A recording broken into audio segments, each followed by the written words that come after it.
Against the expanded distribution of conducted energy weapons within the police service. I'll be using some of my research on this decision. Now, the admirable goal of zero harm and zero death is great, but seeing tasers or conducted energy weapons as part of that strategy is a problem. They're weapons. They're weapons that can cause harm and death, and we have to reject their expanded adoption and use. I'm going to give 3 reasons.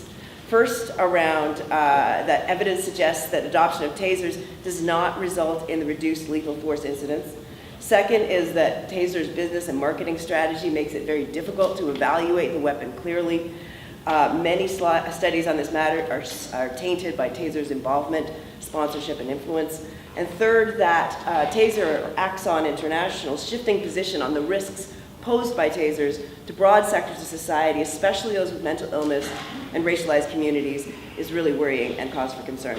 Now, I know that this conversation has been going on for a long time, and tasers have been widely adopted by many police forces, often on the heels of some sort of high-profile shooting, an injury, an inquiry, and lawsuit, at the moments when passions are high and a solution is demanded by the broader public.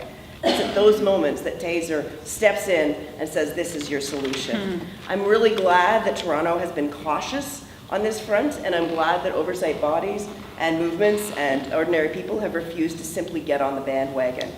I'm also glad to be able to talk about it today, just at the moment when most police forces have them, and some of them are starting to restrict and reduce their use. Yeah. So I think there's a turning point here. Tasers are not a way to get to zero harm, zero death. We know there is the Reuters report, I'm sure you've read, in the US, 1,005 people who've died in the US following encounters with police in which tasers were used or part of a larger mosaic of force. In at least 153 cases, Reuters found that coroners or medical examiners cited the taser as the cause or contributing factor in the death. And yet we continue to hear that tasers save lives, that it reduces gun shooting. As you know, the statistics from 2007 that Canadian Press obtained and the CBC reported, the number of shootings remains consistent in cities that have recently adopted tasers. And so you get actually an increase of injury and death rather than the alternative. And despite the notion that tasers will reduce police shootings, Axon International's VP of Strategic Communications, Steve Tuttle, even notes, tasers aren't a replacement for deadly force. In fact, there's research that suggests that bringing a taser into a situation can escalate crisis and confrontation rather than reduce it. The second reason that we need to be wary about expanding the distribution of them is the way that profit motives are shaping the adoption of the weapon. As we know, the less lethal weapons market is absolutely enormous, and Taser Axon blurs the lines between its corporate interests, police affairs, and scientific research, often enmeshing itself in investigations when its tools might be implicated in the deaths. Not tools, weapons. Let's call them what they are. Okay. The last thing I really want to kind of pay attention to is the way that the company has backed away from its claims that tasers are a non-lethal weapon, right? They're not calling it a non-lethal weapon anymore. And as the deaths and lawsuits have piled up, Taser has adopted a new risk management strategy, 2009, and added warnings to the weapons. But the warnings are not trickling down to the average police officer.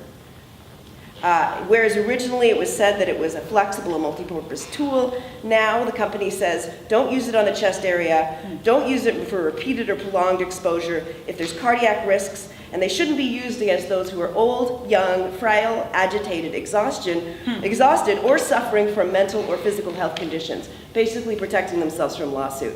This leaves a very tiny window and not a very useful tool.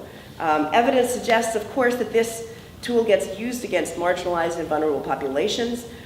We know that the research in Toronto that nearly half the incidents in which police used a taser in 2015 involved an emotionally disturbed person.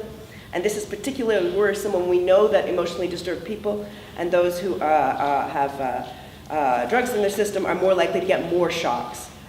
These 3 reasons, I think, are giving some police agencies pause in response to a ruling in the US that erratic behavior and mental illness should not trigger taser use Agencies are reducing their use.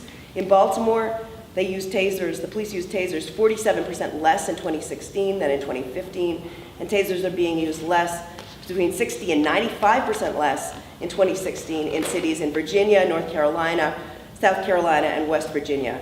Boston's police chief from 2006 to 2013 explains the increasing restrictions help him to decide not to issue tasers. I think we need to follow this trend. Thank you.